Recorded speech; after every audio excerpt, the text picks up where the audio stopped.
maintindihan kung ba't ikaw ang napapagtripan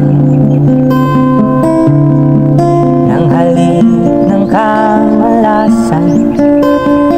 Ginapang mong marahan ang hagdanan para lamang makilatan sa kaitaas-taasan. Ngunit kaibigan, huwag kang magpapasinda. Kaibigan, easy lang sa iya.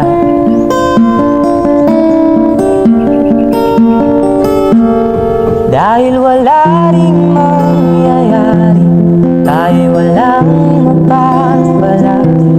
Huwag mong pigilan ang pagbuhos ng ulan. May panahon para maging hari, may panahon para magtagpa. Dahil ang buhay natin ay sadyang